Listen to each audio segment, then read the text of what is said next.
नमस्कार, स्वागत है आपका यूट्यूब चैनल पे। चलिए मैं आपको बता देता हूँ कि मेरा टॉपिक रहेगा इंडियन कॉन्स्टिट्यूशन, भारतीय संविधान। ठीक है, हम भारतीय संविधान को पढ़ाएंगे और भारतीय संविधान में कुछ चुनिंदा जो बिंदु है उन बिंदु को मैंने यहाँ पर लिखा है। ठीक है, इन बिंदुओं के बारे में ही हम चर्चा करेंगे। ये मैंने टोटल आपके पास 20 पॉइंट जो है लिख करके दिए हैं कि इन 20 पॉइंट को हम पढ़ाएंगे और इन 20 पॉइंट में मैं आपको दावे के साथ कहता हूँ, मैं आपको गारंटी के साथ कहता हूँ कि जब भी आपका इंडियन कॉन्स्टिट्यूशन का पेपर होगा, ठीक है, इंडियन कॉन्स्टिट्यूशन का पेपर होगा, इन 20 पॉइंट में से ही आपका मोर देन 70% आएगा। ठीक है, इन 20 पॉइंट में से आपका मोर देन 70% आएगा। ये मैंने एक अनुक्रमणिका बनाई है जिसमें पूरा भारतीय संविधान कवर किया हुआ है। ठीक है, इसको कंप्लीट करने में हमारा लगभग 30 लेक्चर लगेंगे। ठीक, लगभग 30 लेक्चर लगेंगे, दो चार ऊपर नीचे हो सकते हैं, लगभग 30 लेक्चर लगेंगे। और मैं आपको दावे के साथ कह रहा हूं कि 70% जो है वो सिलेबस हमारे, जो भी आपके प्रश्न होंगे हमारे सिलेबस से आएगा, हमारे नोट्स से आएगा। ठीक है, मैं आपको लेक्चर यहाँ पे बताऊंगा, 1 घंटे का हमारा लेक्चर होगा और उस 1 घंटे के लेक्चर से आप जो है अपना नोट्स प्रिपेयर कर सकते हैं। ठीक, और जो पढ़ाने का जो तरीका होगा उसमें मैं आपको बता दूं कि जो हमारी पहली क्लास होगी, जैसे हमारी आज की क्लास है, आप क्या करेंगे, एक नोट्स अपने पास खरीद करके रखेंगे और नोट्स प्रिपेयर करेंगे। इसी तरह से एक अनुक्रमणिका, जिसको इंडेक्स बोलते हैं, अनुक्रमणिका बनाएंगे जिसमें 1 से लेकर के 20 तक के सभी जो है आपको टॉपिक दे रहेंगे और उसी के अनुसार, जैसे आपने देखा होगा पुस्तक में भी, आप पहला जो पेज खोलते हैं विषय सूची होती है, उसके बाद जो है आगे पाठ शुरू होते हैं, लेसन शुरू होते हैं, वैसे ही ये भी विषय सूची है और इसमें लेसन इस प्रकार से आपको ये लेसन दिखाई देंगे। ठीक है, ऐसे आपको पढ़ना है और ये आपका पढ़ने का तरीका होगा। क्लियर? और इसके अतिरिक्त आपको ज्यादा पढ़ने की आवश्यकता नहीं है। 30 लेक्चर हमारे पॉलिटी के होंगे, इंडियन कॉन्स्टिट्यूशन के होंगे, इसी में से आपका सिलेबस आएगा। चाहे आप किसी भी टीजीटी पीजीटी की बात कर रहे हैं, अगर कॉन्स्टिट्यूशन का पेपर है तो, ठीक है, सीटेट यूटेट की बात कर रहे हैं, एसएससी लेवल की बात कर रहे हैं, सीडीएस लेवल की बात कर रहे हैं, ठीक, या आप विभिन्न राज्यों के ग्रुप सी के पेपर हो या फिर पीसीएस के पेपर हो, इवन यूपीएससी में भी। मैं आपको बताऊं कि 2017 में जब पेपर हुआ था यूपीएससी का, 11 क्वेश्चन इंडियन कॉन्स्टिट्यूशन से आए थे और 11 के 11 क्वेश्चन जो थे वो हमारे सिलेबस नोट से मिले थे। ठीक है, बच्चों ने डायरेक्ट, मैंने जब पेपर हो गया था तो मैंने बच्चों को प्रश्न बताए थे और बच्चों ने जो है डायरेक्ट अपने नोट से हमको जो है उत्तर बता दिए कि हाँ जी सर ये भी था और ये भी था। ठीक है, आप 30 लेक्चर जो है ये पढ़िए और इसके बाद जो है हम आपका एक पेपर बनाएंगे, टेस्ट पेपर बनाएंगे और टेस्ट पेपर आपका उन्हीं जो प्रीवियस ईयर के प्रश्न पूछे जाते हैं आईएएस पीसीएस और विभिन्न एग्जाम में, उन्हीं से प्रश्न होगा और उस प्रश्न को आप देखते हैं कितना आप सॉल्व कर पाते हैं। ठीक है, तो चलिए हम शुरू करते हैं कि हम क्या क्या पढ़ने वाले हैं, इस सूची में हम क्या क्या पढ़ने वाले हैं, ये हम बात करते हैं। ठीक, देखिए हमारी अनुक्रमणिका है और इसमें हमने लिखा है कुछ 10 टॉपिक हमारे इस पेज में है और 10 टॉपिक हमारे अगले वाले पेज में आपको मिलेंगे। पहला है हमारा संविधान और संविधानवाद। ठीक है, संविधान और संविधानवाद, कि संविधान किसको कहते हैं और संविधानवाद किसको कहते हैं, पहले हम इस पर चर्चा करेंगे। ठीक है, पहला जो हमारा लेक्चर होगा वो होगा संविधान और संविधानवाद में, मतलब किसको हम संविधान कहते हैं, किसको हम संविधान कहते हैं, किसको हम संविधानवाद कहते हैं। संविधान जो होता है वो किसी देश की व्यवस्था होती है। ठीक है, भारत में कब से संविधान है, कैसे कैसे संविधानवाद का डेवलपमेंट होता है, उन चीजों को हम पढ़ेंगे। दूसरा जो हमारा लेक्चर होगा वो होगा संविधान सभा का गठन और संविधान निर्माण की प्रक्रिया। ठीक है, कैसे हमारी संविधान सभा बनती है, कहां कहां से लोग चुन करके आते हैं, और इतना ही नहीं, संविधान तो बनना हमारा शुरू होता है 46 से, 1946 से, लेकिन हम जो है 1773 का जो रेगुलेटिंग एक्ट है यहीं से चर्चा शुरू करेंगे और जो 1853 का जो एक्ट था, अधिनियम था, वहां से तो हम उसको बहुत ज्यादा डिटेल में पढ़ेंगे, क्योंकि 1853 का ही एक्ट हमारा क्या कहलाता है, हमारी इंडियन कॉन्स्टिट्यूशन की जन्म जो है वो यहीं से होता है, यहीं से हमारा संविधान, या हम कहें कि यहीं से हमारा संसदीय जो रूप है वो देखने को मिलता है। ठीक है, तो यहां से हम चर्चा करेंगे और जब हम 1947 पे आएंगे, 1946 पे आएंगे, तो 1946 में हम ये देखेंगे कि जब संविधान सभा का गठन हुआ तो कितने लोगों को चुना गया और लोग कहाँ कहाँ से चुने गए, उनकी योग्यता क्या रखी गई, ठीक है, ये सब चीज़ें देखेंगे। और जब 1947 में हमारा आज़ाद हुआ, देश आज़ाद हुआ, तो बहुत सारा जो है हिस्सा, भारत का हिस्सा पाकिस्तान में चला गया, बांग्लादेश में चला गया, तो वहाँ के लोगों के साथ क्या हुआ, ठीक, वहाँ से जो चुने गए मेंबर थे उनके साथ क्या हुआ, ये सब बहुत सारी चीज़ें हैं। उस समय आपने देखा राजे रजवाड़े बहुत सारे थे, राजे रजवाड़ों के साथ क्या हुआ, उन वहाँ से मेंबर जो चुने गए उनका क्या हुआ, महिलाओं की स्थिति क्या थी, ये सारी की सारी हम स्थिति को देखेंगे। और फिर हम देखेंगे कि संविधान निर्माण की जब प्रक्रिया इन्होंने शुरू की तो कितने लोग थे, कितने समय में पूरा क्या क्या समितियां बनी, किस समिति में कौन अध्यक्ष था, उन चीज़ों को, हम सभी चीज़ों की चर्चा यहाँ पर डिटेल में करेंगे, ठीक। और फिर हमारा तीसरा जो हमारा टॉपिक है वो है भारतीय संविधान की प्रस्तावना, जिसको हम कहते हैं प्रिम्बल ऑफ इंडियन कॉन्स्टिट्यूशन। तो इस प्रिम्बल की हम बात करेंगे, इस प्रस्तावना की बात करेंगे। इस प्रस्तावना को हम दर्शन भी कहते हैं, ठीक है, इसको हम दर्शन भी कहते हैं, इसको हम आईन भी कहते हैं, आईन मतलब आईना, ठीक है। ये क्या करता है, इसको हम दर्पण भी कहते हैं। ये पूरा हमारा जो इंडियन कॉन्स्टिट्यूशन है, उस पूरे इंडियन कॉन्स्टिट्यूशन को एक सार रूप में, एक संक्षिप्त रूप में, एक जिस्ट रूप में हमारे सामने प्रस्तुत करता है कि हमारा जो इंडियन कॉन्स्टिट्यूशन है वो क्या है, उसमें क्या क्या व्यवस्था है, वो सारी बातें इसमें लिखी गई हैं। किसमें, हमारी संविधान की प्रस्तावना में, प्रिम्बल में। तो इसको भी हम बहुत डिटेल से पढ़ेंगे, बहुत अच्छे से पढ़ेंगे। बहुत सारे प्रश्न जो है संविधान की प्रस्तावना से पूछे जाते हैं। नेक्स्ट जो हमारा टॉपिक होगा वो भारतीय संविधान की विशेषता। जो हमारा जो संविधान है, जैसे लोग कहते हैं कि भारत का जो संविधान है वो उधारों का थैला है, ठीक है, तो ये उधारों का थैला क्या है, भानुमति का पिटारा क्या है, इन चीज़ों की हम बात करेंगे। कहाँ कहाँ से हमने जो है पॉइंट लाया है, कितना बड़ा संविधान है, लिखित है, अलिखित है, ये जो बहुत सारी चीज़ें हैं, ठीक है, लोकतांत्रिक है या फिर संसदीय व्यवस्था है, जो जब भी व्यवस्था है यहाँ पर, उन सभी चीज़ों की हम जो है बात करेंगे किसमें, भारतीय संविधान की विशेषताओं में। काफ़ी अच्छा खासा टॉपिक है, ठीक। पांचवा जो होगा वो है संविधान संशोधन की प्रक्रिया, कॉन्स्टिट्यूशन अमेंडमेंट हम देखेंगे। संविधान संशोधन मतलब कॉन्स्टिट्यूशन अमेंडमेंट की, देखिए, यद्यपि अगर हम पढ़ते हैं क्या, आर्टिकल हम पढ़ते हैं, तो आर्टिकल के हिसाब से आर्टिकल 368 में इसका वर्णन है, किसका, संविधान संशोधन का। लेकिन हम इसको पहले पढ़ेंगे, पहले हम इसको इसलिए पढ़ेंगे क्योंकि आगे जब भी हम जो भी हम टॉपिक पढ़ेंगे आगे, उन टॉपिक में दिया रहेगा क्या, कि ये वाला जो पॉइंट है वो इस संविधान संशोधन जो द्वारा जोड़ा गया, ये पॉइंट इस संविधान संशोधन द्वारा जोड़ा गया, ये पॉइंट इस संविधान संशोधन द्वारा हटाया गया, ऐसी बहुत सारी बातें इस पर लिखी होगी। तो इसलिए हम उसको समझने के लिए पहले हम इस प्रक्रिया को ही समझेंगे, ठीक है। इसी उद्देश्य से हम क्या करेंगे, इसको पहले पढ़ लेंगे, ठीक। इसके बाद हम नागरिकता पढ़ेंगे।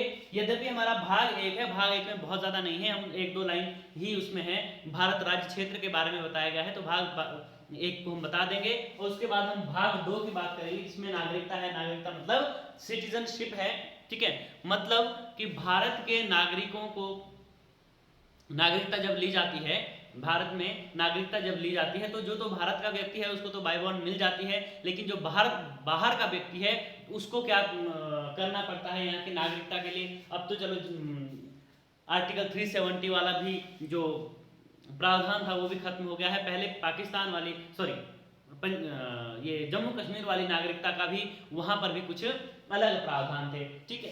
क्या कारण है कि जो भारत का व्यक्ति है उसकी नागरिकता छीनी जा सकती है, किस कारण से उसकी नागरिकता छीनी जा सकती है, उस कारण को भी हम जो है देखेंगे, उसके बारे में चर्चा करेंगे। मतलब बाहर का व्यक्ति कैसे भारत की नागरिकता ले सकता है, या भारत का जो व्यक्ति है उसकी नागरिकता कैसे छीनी जा सकती है, इन चीजों पे हम जो है चर्चा करेंगे, ठीक। इसके अलावा ये हो गया संविधान नागरिकता। इसके अलावा हम पढ़ेंगे मौलिक अधिकार। मौलिक अधिकार जिसको हम इंग्लिश में कहते हैं फंडामेंटल राइट, ठीक है। मौलिक अधिकार, कितने मौलिक अधिकार हैं, उनकी प्रकृति क्या है, उनका नेचर क्या है, वो कैसे कार्य करते हैं, ठीक है। और साथ ही हम ये भी पढ़ेंगे, उसमें मौलिक अधिकारों में ये भी पढ़ेंगे कि कौन कौन से मौलिक अधिकार है और वो व्यक्तियों के लिए कितने ज्यादा दिए गए हैं, ठीक है। क्या वो व्यक्ति को एब्सोल्यूट दिए गए हैं या फिर उसमें कुछ रोक भी लगाई गई है, उसमें कुछ रिस्ट्रिक्शन भी लगाई गई है, ठीक। तो इन चीजों को हम पढ़ेंगे, कौन कौन से मौलिक अधिकार हैं व्यक्तियों को दे गए हैं। व्यक्ति एक होता है व्यक्ति मतलब पर्सन, दूसरे होते हैं सिटीजन। व्यक्ति और जो सिटीजन है, पर्सन और सिटीजन, इन दोनों में भी हम अंतर देखेंगे। व्यक्ति कौन होता है, नागरिक कौन होता है, और इनके अधिकार भी अलग अलग है, इन अधिकारों को भी हम देखेंगे। ठीक है, तो इसके हम डिटेल में चर्चा करेंगे। इसके बाद हम पढ़ेंगे नीति निर्देशक तत्व। नीति निर्देशक तत्व, तो इस नीति निर्देशक तत्व जिसको हम कहते हैं directive principles of state policy, DPSP. ठीक है, इसको हम क्या कहते हैं शॉर्ट में, डीपीएसपी।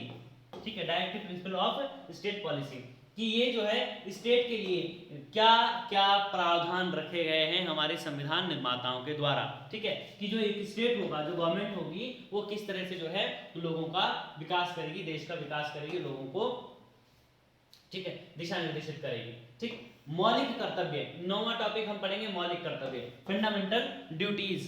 ठीक, 9वां टॉपिक पढ़ेंगे हम फंडामेंटल ड्यूटीज, मौलिक कर्तव्य की। व्यक्ति के कुछ तो होते हैं, व्यक्ति को अधिकार दिए गए हैं, और कुछ है व्यक्ति के कर्तव्य, कि प्रत्येक व्यक्ति का जो है, भारत का जो भी व्यक्ति है, उसके क्या क्या कर्तव्य होंगे, इसके बारे में हम चर्चा करेंगे। ठीक है, और 10वां जो हमारा टॉपिक होगा वो है क्या, संघ की कार्यपालिका। ठीक, ये हमारा काफी महत्वपूर्ण टॉपिक होगा, काफी लंबा टॉपिक होगा। इस टॉपिक में कार्यपालिका मतलब एग्जीक्यूटिव काउंसिल। ठीक, इसमें हमारा पूरा जो केंद्रीय मंत्रिमंडल होता है, केंद्रीय मंत्रिमंडल होता है, उस केंद्रीय मंत्रिमंडल की चर्चा करेंगे, और साथ ही चर्चा करेंगे हम किसकी, राष्ट्रपति की चर्चा करेंगे। ठीक है, प्रधानमंत्री भी आ जाएगा इसमें, राष्ट्रपति भी आ जाएगा इसमें। ठीक, उनकी चर्चा हम करेंगे इसमें। और इसी के तहत जो है, जो आपने देखा होगा कैग, ठीक है, इनकी भी हम जो है इसी में चर्चा करेंगे। महान्यायवादी आपने सुना होगा, ठीक है, अटॉर्नी जनरल, इनकी भी हम इसी में चर्चा करेंगे। तो और साथ में देखेंगे कि राष्ट्रपति के क्या क्या कार्य होते हैं। ठीक है, कैसे जो कोई भी कार्य होता है, विधायिका ने जो भी बिल हमारे पास करके लाया है, संसद में जो भी बिल पास करके लाया है, उस पर कार्यपालिका किस तरह से कार्य करती है। ठीक, उसके बारे में हम इसमें चर्चा करेंगे। ठीक है, आज हम सिलेबस डिस्कस कर रहे हैं आप लोगों के साथ। ठीक है, फिर उसके बाद जो है जब क्लास होगी आपकी, तो उसमें देखेंगे, उसमें हम डिटेल से पढ़ेंगे प्रत्येक चीजों को। ठीक, और 11वां टॉपिक हमारा है संघ की विधायिका। विधायिका मतलब लेजिस्लेचर। ठीक है, संघ की विधायिका मतलब कौन होती है, संघ की विधायिका होती है संसद, पार्लियामेंट। पार्लियामेंट को संघ की विधायिका कहा जाता है। ठीक है, तो पार्लियामेंट किससे बनती है, पार्लियामेंट बनती है राज्यसभा, लोकसभा और राष्ट्रपति। तो राष्ट्रपति का तो जिक्र हम कर चुके हैं, तो यहाँ हम क्या पढ़ेंगे, यहाँ हम राज्यसभा भी पढ़ेंगे और यहाँ हम लोकसभा भी पढ़ेंगे। तो इन दोनों चीजों को हम जो है यहाँ पर जिक्र करेंगे। ठीक है, इतना ही नहीं, हम इसमें ये भी देखेंगे कि राज्यसभा कैसे बनती है, मेंबर का जो चुनाव होता है वो कैसे कैसे होता है, उनकी एलिजिबिलिटी क्या है, उनकी प्रक्रिया क्या है, वैसे ही लोकसभा में भी। और फिर इसके बाद हम देखेंगे कि ये जो दोनों लोग हैं, जिनसे क्या बन रही है आपकी संसद बन रही है, यहाँ पे कोई भी बिल कैसे जाता है, उसकी प्रक्रिया क्या है, और वो बिल जो है पास कैसे होता है, पारित कैसे होता है, यदि पारित नहीं होता है, फेल होता है, तो फेल कैसे कैसे होता है, वो सारी जिक्र हम जो है यहाँ पे करेंगे। ठीक, इसके बाद हम पढ़ेंगे राज्य की कार्यपालिका। देखिए, राज्य भी अपने आप में उसी तरह से है जिस प्रकार से केंद्र में केंद्र की कार्यपालिका है, उसी तरह से राज्य में भी एक कार्यपालिका है। राज्य जो है केंद्र का ही एक छोटा रूप है। ठीक है, राज्य में राज्यपाल होता है तो केंद्र में राष्ट्रपति होता है, केंद्र में प्रधानमंत्री होता है तो राज्य में मुख्यमंत्री होता है, केंद्र में संसद होती है तो राज्य में विधानमंडल होता है। ठीक है, तो सारी की सारी जो है वो प्रक्रिया यहाँ पर भी होती है। तो राज्य की कार्यपालिका पढ़ेंगे, तो राज्य की कार्यपालिका में सबसे महत्वपूर्ण जो हम किसको पढ़ेंगे, राज्यपाल को पढ़ेंगे। कोई भी जो कार्य है उन कार्यों को हम जो है देखेंगे, राज्यपाल की भूमिका को हम देखेंगे। फिर 13वां जो हमारा टॉपिक है वो क्या है, राज्य की विधायिका। इस राज्य की विधायिका के तहत हम क्या पढ़ेंगे कि मंत्रिमंडल जो है, विधानमंडल है वो कैसे बनता है। ठीक है, विधानमंडल और विधान परिषद दो चीजें आपने देखी होगी, लेकिन बहुत सारे राज्यों में विधान परिषदें है नहीं, केवल विधानसभा ही है।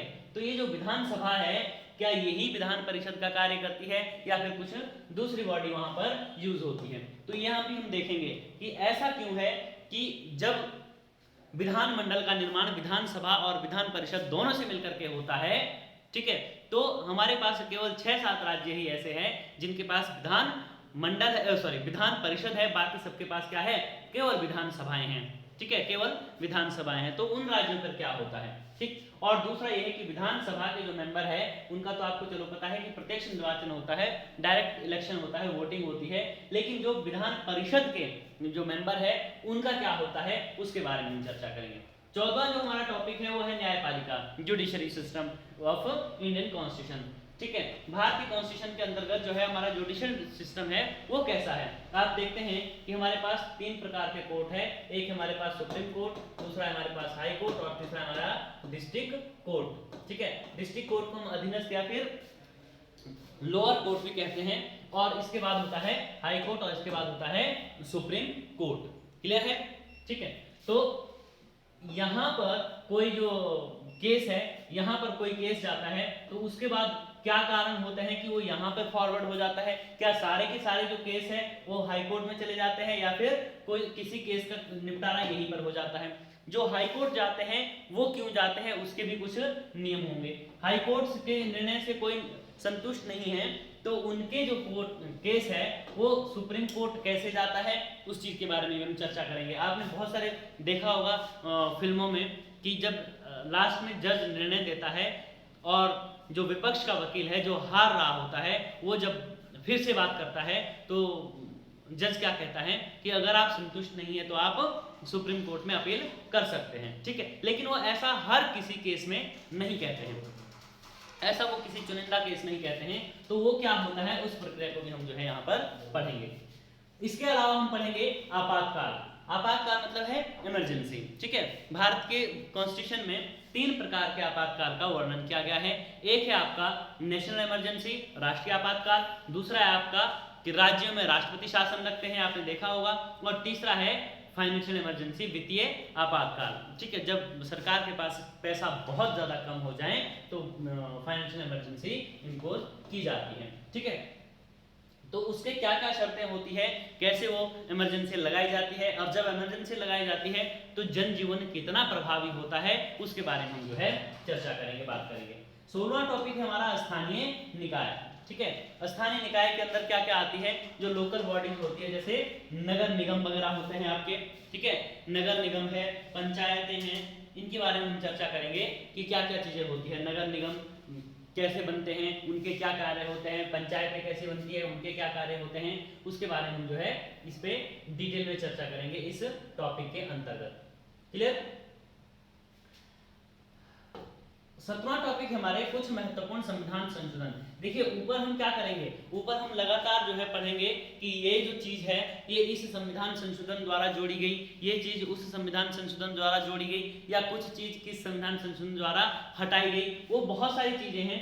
तो महत्वपूर्ण जो संविधान संशोधन होंगे, कुछ चीजें जोड़ने वाले कुछ चीजें घटाने वाले, उनको हम एक साथ यहाँ पर पढ़ेंगे। वैसे तो बीच बीच में आता रहेगा लेकिन यहाँ पर हम एक साथ पढ़ेंगे क्योंकि संविधान संशोधन काफी ज्यादा बार पूछे जाते हैं, ठीक है।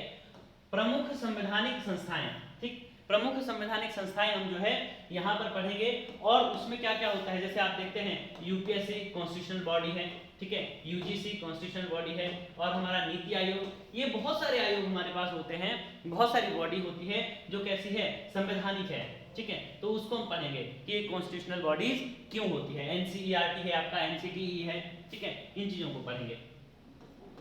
19वें में पढ़ेंगे हम कुछ संवैधानिक या संसदीय शब्दावलियां, ठीक है। ये शब्दावलियां डायरेक्ट पूछी जाती है, जैसे आप देखते हैं लैंडेक्स सेशन, सत्रावसान, ठीक है, प्रश्नकाल, शून्यकाल, ये जो सारी चीजें होती है इन चीजों को हम जो है यहाँ पर पढ़ेंगे, ठीक। जब आपका खास करके अगर आप किसी हाई कोर्ट या सुप्रीम कोर्ट में क्लर्क या रिव्यू ऑफिसर के एग्जाम देते हैं तो ये शब्दावली बहुत अहम रोल रखती है। इतना ही नहीं, अन्य एग्जाम में भी इसको डायरेक्टली पूछा जाता है। अगर आपका कॉन्स्टिट्यूशन का सिलेबस उसमें है तो ये चीजें उसमें आवश्यक रूप से पूछी जाती हैं। तो जब ये 19 टॉपिक जो है हम क्लियर कर लेंगे तो लास्ट में हम आपके लिए क्या बनाएंगे, पेपर बनाएंगे, ठीक है, पेपर बनाएंगे जिसमें ऊपर का ये सारा का सारा जो सिलेबस होगा वो इंक्लूड होगा और वो आपको पेपर 1 करवाया जाएगा। ठीक है, फिर से बोल रहा हूं अंत में कि जब आप ये सारा का सारा सिलेबस पढ़ेंगे तो आपको स्वयं लगेगा कि मोर देन 70% जो है हमारा जो भी आपका पेपर होगा मोर देन 70% वो आपके नोट से आएगा। इतनी आपको लिखित रूप से मैं गारंटी दे रहा हूँ। वीडियो आपके पास रिकॉर्ड रूप में होगा, अगर नहीं मिलेगा तो बता देना गुरुजी आपका वीडियो है और ये हमारा पेपर है, आप देख लीजिए 70% नहीं आया है। ठीक है, तो ये है हमारा सिलेबस, इस तरह से हम पढ़ेंगे। जब आप पढ़ेंगे तो आप अपने पास एक नोटबुक लेकर के रखेंगे और उसमें आप जो है नोट्स प्रिपेयर करेंगे। ठीक है, लेक्चर आप यहाँ पे डिटेल पे आप यहाँ पे सुनिए, वहाँ पे आप जो है शॉर्ट नोट बना करके अपने साथ साथ लेकर के चलिए, आपको बहुत ज़्यादा फायदा मिलेगा। ठीक है, चलिए आज हम बात करते हैं, हमारा जो पहला टॉपिक है कौन सा, संविधान और संविधानवाद, इसके बारे में चर्चा करते हैं कि संविधान और संविधानवाद जो है हमें किसको कहते हैं। ठीक, देखिए संविधान जो होता है, संविधान किसी देश की व्यवस्था होती है, किसी देश को संचालित करने में जो भी व्यवस्था होती है, ठीक है, उसको हम क्या कहते हैं, संविधान कहते हैं। क्लियर है यहाँ तक? ठीक है, संविधान कहते हैं, मतलब हम कह सकते हैं दूसरी भाषा में कहें कि किसी देश के संचालित करने के जो नियम कानून कायदे कानून मान्यताएं होती है उन सभी को संकलित रूप से हम क्या कहते हैं, संविधान कहते हैं, कॉन्स्टिट्यूशन कहते हैं। क्लियर है? उसको हम क्या कहते हैं, संविधान कहते हैं, कॉन्स्टिट्यूशन कहते हैं। ठीक, तो संविधान क्या है, संविधान किसी देश की व्यवस्था है, संविधान किसी देश को संचालित करने की व्यवस्था है। क्लियर?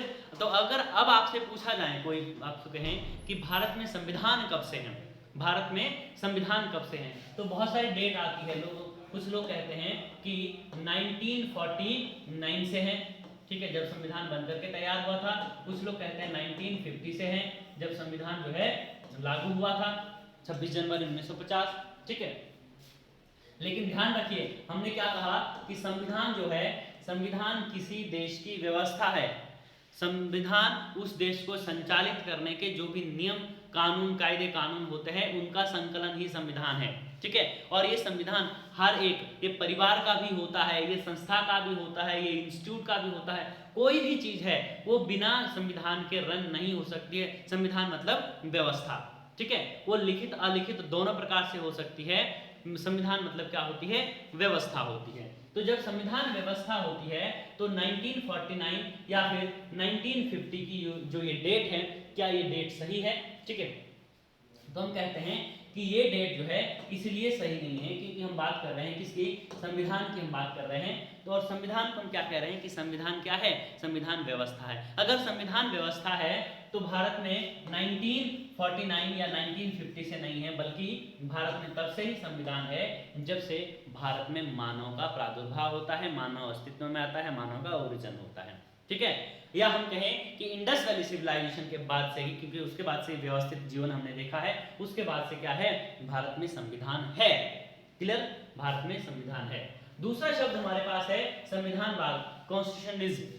ठीक है, जब इसमें इज्म जुड़ जाता है तब इसमें एक विचारधारा जुड़ जाती है। ठीक, कॉन्स्टिट्यूशनिज्म क्या है, संविधानवाद में क्या है, संविधानवाद में है कि उसमें नागरिकों को अधिकार ज्यादा होते हैं, पब्लिक को जो है अधिकार ज्यादा होते हैं। ठीक है, नागरिकों को अधिकार ज्यादा होते हैं और राज्य को जो है अधिकार वो कम होते हैं। ठीक है, इसमें लोकतांत्रिक व्यवस्था होती है, इसमें राजा जो है वो निरंकुश नहीं होता है। ठीक है, ये जहां पर सारी की सारी ये जो व्यवस्था होती है, जहां पे नागरिकों को अधिकार मिलते हैं, जहां पर राज्य को कम अधिकार मिलते हैं, राजा को कम अधिकार मिलते हैं, जहां पर लोकतांत्रिक व्यवस्थाएं हैं, ठीक है, जहां पर ये सब चीजें होती है, उसको हम क्या कहते हैं, उसको हम कहते हैं संविधानवाद। उसको हम क्या कहते हैं, संविधानवाद। तो अब फिर से समझते हैं कि संविधान क्या है, संविधान किसी भी देश की व्यवस्था है, उसको संचालित करने के नियम कायदे कानून है। ठीक है, और संविधान क्या है कि अगर वो कायदे कानून नियम किसके पक्ष में है, नागरिकों के पक्ष में है, ना कि राज्य के पक्ष में। ठीक है, लोकतांत्रिक पक्ष में है, ना कि राजतंत्रात्मक पक्ष में है। ठीक है, अगर उसमें वहां पर डेमोक्रेटिक व्यवस्था है तो वहां पर क्या है, संविधानवाद है, अन्यथा वहां पर संविधानवाद नहीं, क्या है, संविधान है। ठीक, तो अब आप बताइए कि भारत में संविधान है या संविधानवाद है या फिर दोनों है। ठीक है, देखिए संविधान तो हर जगह होगा, क्योंकि व्यवस्था हर जगह होती है तो संविधान तो हर जगह होगा, लेकिन संविधानवाद हर जगह नहीं होगा, संविधानवाद कहीं कहीं पर होगा। भारत में संविधान और संविधानवाद दोनों हैं, ठीक है, क्योंकि भारत में व्यवस्था तो है ही ऑब्वियसली, ये तो सब जगह होगा, मैंने आपको कहा, ठीक है।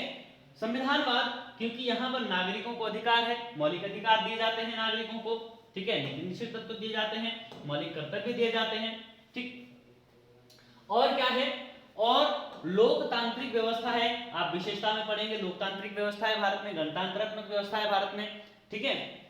तो ये सारी की सारी व्यवस्था है, डेमोक्रेटिक जो व्यवस्था है भारत में, यही क्या दर्शाती है कि भारत में संविधान के साथ साथ संविधानवाद भी जुड़ा हुआ है, ठीक है। भारत में संविधान के साथ साथ जो है संविधानवाद की प्रक्रिया भी जुड़ी हुई है, संविधानवाद की प्रक्रिया भी अंतर्निहित है। बहुत सारे देश हमारे ऐसे होते हैं, बहुत सारी कंट्री हमारी ऐसी होती है जहां पर संविधान तो है परंतु वहां पर संविधानवाद नहीं है, ठीक है, संविधान तो है परंतु वहां पर संविधानवाद नहीं है। हमने कहा संविधान क्या है, संविधान व्यवस्था है, तो व्यवस्था हर जगह होती है, संविधानवाद नहीं है मतलब वहां पर लोकतांत्रिक व्यवस्था नहीं है, वहां पर नागरिकों को अधिकार नहीं है।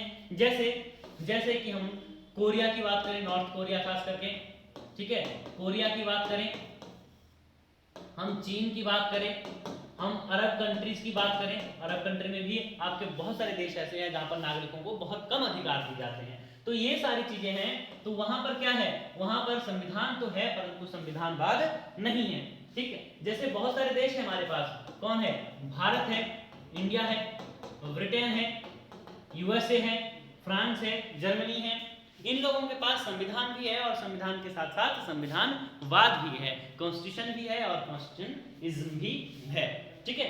तो यहां तक क्लियर है।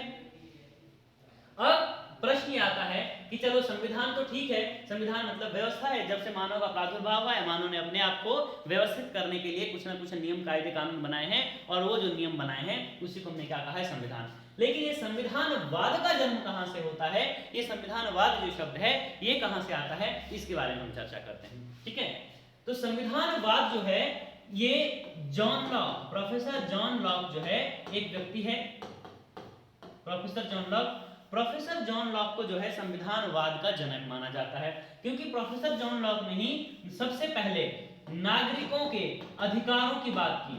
उन्होंने कहा कि भैया नागरिकों को अधिकार होने चाहिए, लोगों को अधिकार होने चाहिए, 3 अधिकार तो उनको जो है प्रकृति पहले से ही देती है, जब से उनका जन्म होता है तब से ही उनको 3 अधिकार जो है प्रकृति देती है। और वो 3 अधिकार क्या क्या है, उन्होंने कहा कि 3 अधिकार हमारे पास है, स्वतंत्रता का अधिकार है, ठीक है, संपत्ति का अधिकार है और इसके अधिकार है जीने का अधिकार है, ठीक है, जीने का अधिकार है हर व्यक्ति को, स्वतंत्रता का अधिकार है और क्या है, संपत्ति का अधिकार है, ठीक है। ये अधिकार जो है नेचर देती है, प्रकृति देती है, राज्य नहीं देता है, इसलिए अधिकार जो है लोगों को होने ही चाहिए। इन्होंने सबसे पहले जो है इसकी सिफारिश की है। तो जब इन्होंने सबसे पहले इसकी सिफारिश की है तो हम इनको क्या कहते हैं, इनको कहते हैं संविधानवाद का जनक, फादर ऑफ कॉन्स्टिट्यूशनलिज्म, ठीक है। इसकी हम बात करते हैं, ठीक। अब देखते हैं कि इनके मन में भी ये विचार कैसे आते हैं, ठीक है, इनके मन में भी ये विचार कैसे आते हैं।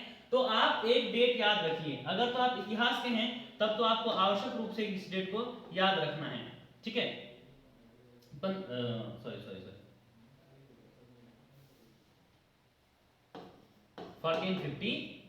1453 की जो डेट है 1453, इस डेट को आपको आवश्यक रूप से याद रखना है। याद क्यों रखना है, देखिए यहाँ पर है यूरोप और यहाँ पर है आपका ये एशिया, ठीक है, यहाँ यूरोप है, यहाँ है एशिया, ये बीच में एक कंट्री है जिसको हम किसके नाम से जानते हैं, टर्की के नाम से जानते हैं, ठीक है। वहां का एक शहर है जिसको आज आप इस्तांबुल के नाम से जानते हैं, उसे पहले कुस्तुनतुनिया के नाम से जाना जाता था। ये जो एरिया है यूरोप का, यहाँ रहता है ईसाई, और ये जो एशिया का एरिया है यहाँ पे रहता है, ये जो अरब कंट्री वाला एरिया है यहाँ पे रहता है इस्लामी, ठीक है। बात कब की कर रहा हूं मैं, 1453 की बात कर रहा हूं। इन दोनों के बीच जो है लड़ाई हो गई, युद्ध हो गया। युद्ध किस कहां पर हुआ, इस एरिया पे हुआ, ठीक है। तो इस एरिया पे युद्ध हुआ तो इन्होंने, इस्लामिक लोगों ने ईसाई लोगों को हरा दिया, पराजित कर दिया। अब ये जो ईसाई लोग हैं ये यहाँ से बेचारे भाग करके चले जाते हैं और खास करके आ जाते हैं इटली के क्षेत्र में, ठीक है। मेडिटेरियन सी है, भूमध्य सागर है, उसके बीच में एक टापू के रूप में आप कह सकते हैं, आइलैंड के रूप में कह सकते हैं, इटली है वहां पर। तो इटली में ये रहते हैं। इटली में भी कहां पर, फ्लोरेंस नगर है, ठीक है, वहां पर। तो वहां से ही आप देखते हैं पुनर्जागरण की शुरुआत होती है, ठीक है, जिसको आप रेनेसां कहते हैं। पुनर्जागरण की शुरुआत होती है, रेनेसां की शुरुआत होती है, ठीक है। तो जब ये रेनेसां की शुरुआत होती है, पुनर्जागरण की शुरुआत होती है, पुनर्जागरण मतलब पुनः जागना, पुनः जागना। इसका मतलब प्रारंभ में मनुष्य कभी एक्टिव था, बीच में वो सो गया था, ठीक है, अब उसको पुनः जगाया गया है। मतलब जो हमारा अर्ली एंशिएंट पीरियड है, एंशिएंट पीरियड में इंसान एक्टिव होता था, बीच में जब राजा महाराजाओं का दौर आया तो नागरिकों को अधिकार नहीं मिले, सारे के सारे अधिकार किसके पास है, राजाओं के पास है। अब पुनर्जागरण ने क्या कहा कि भैया इस राजाओं की जो परंपरा है इसको खत्म करो, और जो हमारी प्राचीन व्यवस्था है यानी कि नागरिकों को भी अधिकार है, उस व्यवस्था को हम जो है रीस्टेबल करें, ठीक है। तो यहां से ही हमारा क्या होता है, पुनर्जागरण का उदय होता है, पुनर्जागरण का जन्म होता है। क्लियर है यहां तक? तो जब पुनर्जागरण का जन्म होता है यानी कि आप कहते हैं 15वीं शताब्दी से, तो इसके बाद इन्होंने अपने आप को क्या करना शुरू कर दिया, प्रचार प्रसार शुरू कर दिया, और यहीं से क्या होता है, प्रबोधन काल शुरू होता है। प्रबोधन काल शुरू होता है जिसको हम कहते हैं एनलाइटमेंट, यानी इन्होंने पूरे विश्व को एनलाइट करना शुरू कर दिया है, प्रकाशित करना शुरू कर दिया है, अपना ज्ञान देना शुरू कर दिया है, ठीक। तो इसी का प्रभाव, इन्हीं के ज्ञान का प्रभाव, इसी पाश्चात्य विज्ञान का प्रभाव, इसी पाश्चात्य आधुनिकीकरण का प्रभाव जो है वो भारत में भी पड़ता है। और भारत के भी जो लोग हैं, आप देखते हैं कि 18वीं शताब्दी, 17वीं 18वीं शताब्दी के बाद जो है भारत में भी अंग्रेजों का आगमन होता है, और उनके साथ साथ ये जो है एनलाइटमेंट युग भारत आता है, पुनर्जागरण की विचारधारा भारत आती है, और खास करके 19वीं शताब्दी से ही भारत में भी अधिकारों की मांग होने लगती है, जिसमें आप जो है राजा राम मोहन राय, ईश्वरचंद्र विद्यासागर आदि जैसे लोगों के नाम जो है पढ़ते हैं, ठीक। और फिर इसके बाद जब भारत में कॉन्स्टिट्यूशन निर्माण की जो प्रक्रिया शुरू होती है 1946 से, तो इसके बाद से इनका जो पुनर्जागरण का जो प्रभाव है, ये प्रभाव जो है साफ साफ दिखाई देता है भारत में, ठीक है। इतना ही नहीं, विश्व में आप देखते हैं यूरोप में इसी प्रबोधन काल का, इसी पुनर्जागरण का प्रभाव है कि यूरोप में हमारे पास एक क्रांति होती है जिसको हम कहते हैं ग्लोरियस रिवॉल्यूशन। क्या कहते हैं? ग्लोरियस रिवॉल्यूशन, गौरवपूर्ण क्रांति, ठीक है। ये गौरवपूर्ण क्रांति कहां पर होती है? आपके ब्रिटेन में होती है। इसकी जो तिथि है वो लगभग 1688 है, ठीक है। 1688 के आसपास जो है ये ग्लोरियस रिवॉल्यूशन होता है, कहां पर? ब्रिटेन में। इसके अलावा आपने देखा होगा फ्रांसीसी क्रांति होती है, फ्रेंच रिवॉल्यूशन, और ये कब होता है आपका? 1790 के बाद से शुरू हो जाता है ये, ठीक है। आपने जब इस रिवॉल्यूशन को आप देखते हैं तो इस रिवॉल्यूशन में खास करके नेपोलियन बोनापार्ट का आप नाम सुनते हैं, तो इस समय इसका तो आप नारा ही था, सभी लोग जानते हैं, समानता, स्वतंत्रता और भ्रातृत्व, ठीक है, इक्वलिटी और फ्रेटर्निटी की जो बात करते हैं, ठीक। तो यहाँ पर ये लोग बात करते हैं, इन पे भी जो है पुनर्जागरण का प्रभाव पड़ता है। इसके अलावा अमेरिका की क्रांति होती है, चीन की क्रांति होती है, भारत में भी 1857 की क्रांति होती है। तो ये जो सभी चीजें हैं ये अपने अधिकारों को लेकर के अब लोग बात कर रहे हैं। तो जब अपने अधिकारों को लेकर के बात कर रहे हैं तो यहाँ पर जब हमारे संविधान सभा बनती है और संविधान बनाने का कार्य शुरू होता है 1946 के बाद से, तो यहाँ पर भी ये प्रावधान रखा गया कि हम क्या करेंगे? नागरिकों को अधिकार देंगे, ठीक है। हम क्या करेंगे? नागरिकों को अधिकार देंगे। तो ये नागरिकों को अधिकार रखने की जो बात है वो यहाँ से आई है। जब नागरिकों को अधिकार रखने की बात आई है तब हम कह सकते हैं कि भारत में क्या होता है? फिर संविधान तो है ही और साथ में संविधानवाद भी स्टार्ट हो जाता है, ठीक है। तो यही कारण है कि भारत में संविधान भी है और संविधानवाद भी है, क्योंकि भारत में संविधान है मतलब वहां पर व्यवस्था है, संविधानवाद मतलब कि वहां पर जो भी व्यवस्था है वो नागरिकों के हित को लेकर के है, ठीक है, नागरिकों के हित को लेकर के है, इसलिए वहां पर संविधान भी है और संविधानवाद भी है, ठीक है। आई होप कि आप जो है इस टॉपिक को समझ गए होंगे, ये जो पहला टॉपिक है इस टॉपिक को आप समझ गए होंगे, ठीक है। हमारा जो टोटल ये कॉन्स्टिट्यूशन का पोर्शन होगा ये आपका 30 लेक्चर में खत्म हो जाएगा, प्लस माइनस आप 2 मान के चलिए, 32 से लेकर के 28 से लेकर के 32 तक ये जा सकता है, ठीक है। तो इस चीज को हम एक एक चीज को पढ़ेंगे और कल से आपको थोड़ा सा इसलिए मजा आएगा क्योंकि जब हम यहाँ से पढ़ना शुरू करेंगे संविधान सभा का गठन और संविधान निर्माण की प्रक्रिया, तो यहाँ से आने वाले प्रश्न आपको दिखेंगे कि हाँ वो वाला जब एग्जाम हुआ था वहाँ मैंने ये प्रश्न देखा था, ठीक है। तो वहाँ यहाँ से आपको बहुत सारे प्रश्न मिलेंगे, यहाँ से प्रश्न नहीं था, ये तो आपको सिर्फ और सिर्फ बताने के लिए बताया था मैंने कि संविधान किसको कहते हैं और संविधानवाद किसको कहते हैं, ठीक है। कोई सवाल समस्या हो तो आप बिल्कुल कमेंट बॉक्स पे आराम से लिख सकते हैं, पूछ सकते हैं और कभी भी आप पूछ सकते हैं, आपके सवालों का जो है जवाब दे दिया जाएगा, ठीक है जी। कोई अगर आपको समझ में नहीं आ रहा है तो आप बिल्कुल आप जो है कांटेक्ट कर सकते हैं, ठीक। चलिए धन्यवाद, आज के लिए इतना ही। जो है नेक्स्ट हमारी जो वीडियो होगी, नेक्स्ट वीडियो संविधान सभा का गठन और संविधान निर्माण की प्रक्रिया पर होगी, ठीक है। और कोशिश करेंगे कि ये भी एक लेक्चर में खत्म हो जाए, ठीक। चलिए बहुत बहुत धन्यवाद।